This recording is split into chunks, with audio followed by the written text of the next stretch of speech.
Hi everyone, Brandon with Your Right website here.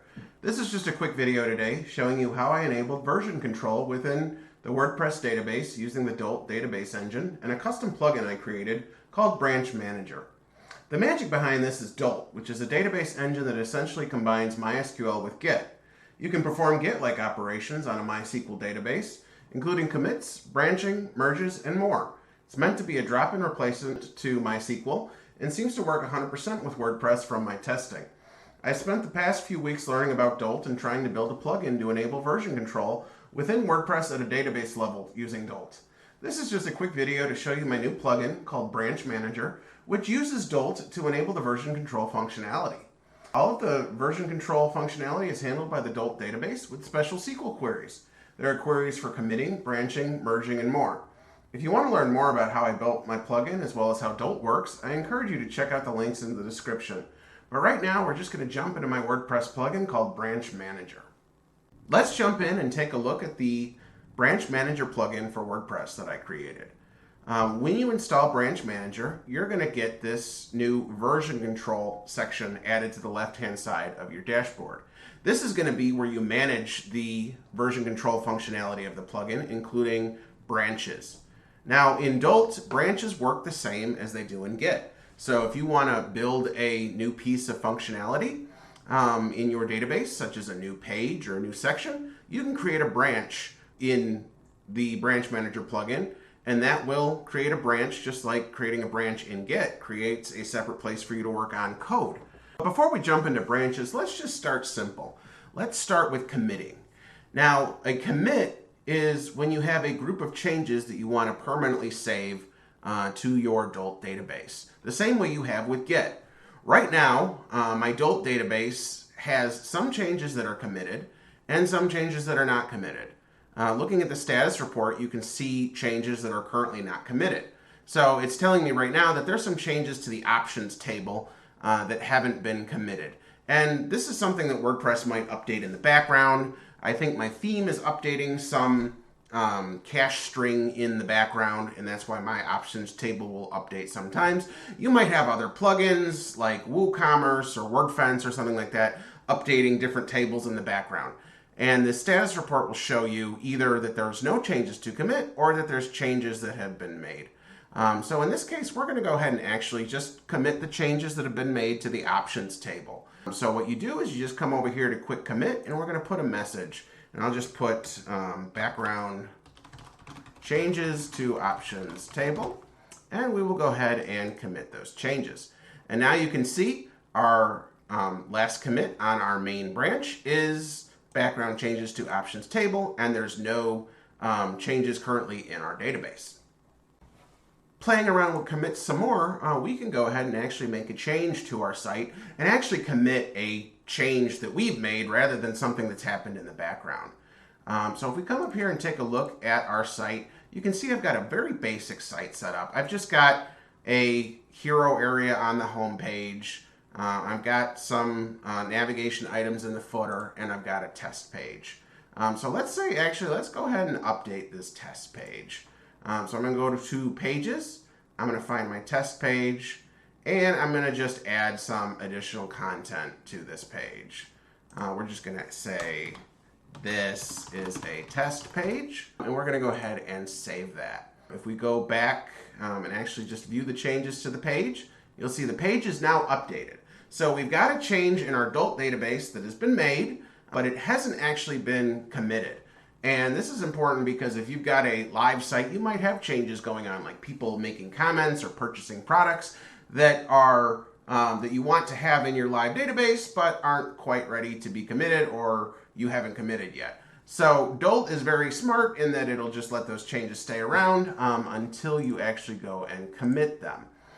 So if we go to version control here, you can see just updating that page has updated the post meta and post table, as well as options, although this might just be the background thing that I mentioned in the last section. But we're going to just go ahead and commit all of these changes. We're just going to say updated test page and commit. So now you can see that in our available branches, the last commit message was updated test page, and it's showing that there's no changes. So now that I've shown you how to commit changes to the main branch, I'm going to show you the real power of Dolt, which is actually creating separate branches for different features and different content on your site. So for instance, say you're setting up a sale, a Black Friday sale, and you're offering 50% off all your products. Without branches, you would need to go in and create a promo code on your live site, and then if you wanted to test it, you'd either have to test it on a staging site, or you'd have to do some migration between staging and live, and you'd have trouble building out the product pages on your live site. But with a branch, you can build everything ahead of time, and then when you're ready for your changes to go live, you can simply merge those changes back into the main branch. And I'm going to show you how to do that today with Dolt and my plugin. So the first thing I'm going to do is, first I want to make sure there haven't been any changes. So there have been changes. So we want to get our main branch in a clean state before we branch it. And this is those background changes I mentioned. So I'm going to just say options table updates from background and commit. So if we commit, now you can see that there's no changes. If we go back in here, there's no changes. So we're going to create a branch and we're just going to call it sale. So we're going to create our branch, and now you can see that we've been switched over to our sale branch, and the sale branch contains everything that our main branch contained, everything that was committed. So what we're going to do now is we're going to go ahead and go to pages. And if we actually take a look at our site, you can see that we've just got a basic site, basic navigation, basic footer. But we're going to actually go ahead and create a new page for our sale. We're just going to call it Super Sale. And then we're going to add some content that we want for our sale. Obviously, if you were adding a real sale, you'd have a real landing page, real content, things like that. But we're just going to say save 50% with promo code Black Friday 2024. So this is content that we don't actually want live until we launch our sale. You can see we have our sale page. We're actually going to go ahead and just add that to our navigation as well, just to make things more visually apparent. So save menu, we're going to go visit our site, and now you can see we have our super sale page in our menu, and we're able to load that up. Now if we go back to version control and we switch back to our main branch, you'll see if we reload our site once we're on main, that super sale page is not found. It's not in the nav, and we're getting a 404 page. So you can see that the changes are isolated just to the branch. So we have our changes in our branch, and let's say we've done all our testing and we want that change to go live. We're going to switch back to main just to illustrate. If we go to pages, there's no sale page even in the main branch. But if we switch back to sale, you can see we've got our changes for the sale, but they're not committed yet. So we've got the changes to the post made up posts, and then we've got some other changes. We're just going to commit these changes and call it Black Friday sale page and commit. So now we've committed these changes, and we need to get them back in the main branch. So how we're going to do that is we're going to switch over to the main branch, and you can see there's no changes in the main branch. And again, there's no page here in main. So we're going to go back to version control, and we're going to go pull and merge. And what we're going to do is we're going to merge from the sale branch into the main branch. And then we're also going to check this to commit any changes to the main branch that may have occurred since your last commit, just in case there's any background rights.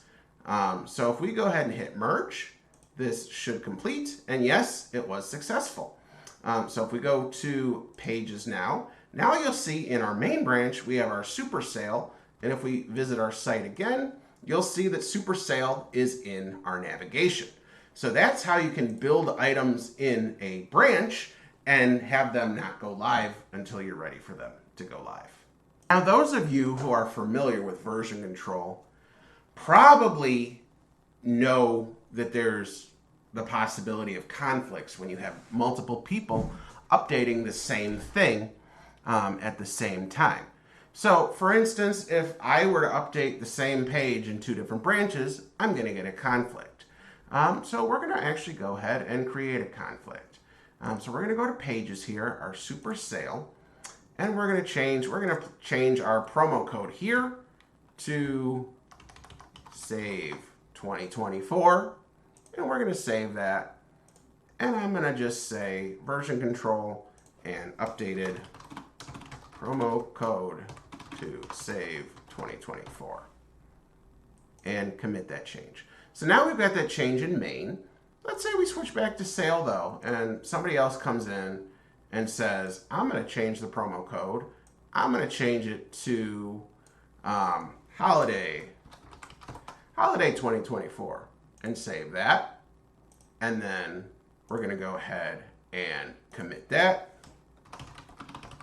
Holiday 2024 and commit. Now let's say there's also another change made on main in the interim. Let's say we go to Pages and somebody decides, oh, I'm going to add a new page. Just call it sample page, and we'll go ahead and add.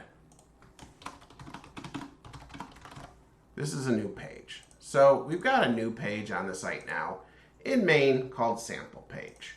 And we're going to go ahead, we're going to commit this page, sample page.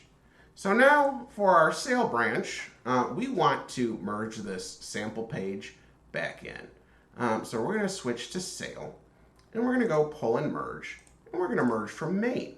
But what's going to happen is, because we've updated the same content in two different places, we're going to get a conflict. So if we merge, you can see we're going to get this conflict resolution screen. And what this is going to allow you to do is it's going to allow you to choose which content you want to keep. So sometimes you're going to get conflicts like this, the post meta. You can see this is just a timestamp here, so it really doesn't matter which one you choose, but you can choose to keep mine or keep theirs. I'm going to keep mine because it makes things easier. But where the real conflict is in WP posts. And you can see this is referencing a post, and there's two different versions of the data. There's mine, which is the sale branch, and theirs, which is main. So we're going to decide which version we want to keep. And I know this interface isn't the best. This is one of the things on my kind of to-do list to make more pretty.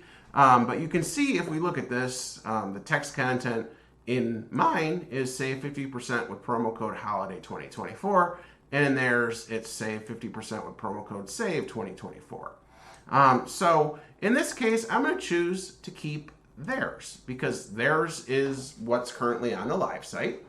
And we're going to just keep that. So if we go into our page, we're going to go back to our page, Super Sale, and you can see it's currently holiday 2024, which is ours. But if I keep theirs, I'm going to go ahead and commit it and resolve, and the merge is completed. So now if we go to Pages, you'll see under Super Sale, we have the Save 2024 promo code. So that is how, at a very basic level, the Branch Manager plugin handles conflict resolution. Now, the plugin can only handle the most basic conflicts right now. Anything else than that, or if you need to kind of merge two different pieces of content together, you'll have to go into your Dolt database and manually modify that data, unfortunately. If there's interest in this plugin, it may be something that I pursue further, but this has just been a quick kind of overview of the Branch Manager plugin working in WordPress with the Dolt database engine. Just kind of a proof of concept to show that version control within WordPress is actually possible. If you want to learn more about this plugin, I encourage you to check out the links in the description. And if you like what you saw, leave some comments, give it a like, and I will see you in the next video. Goodbye.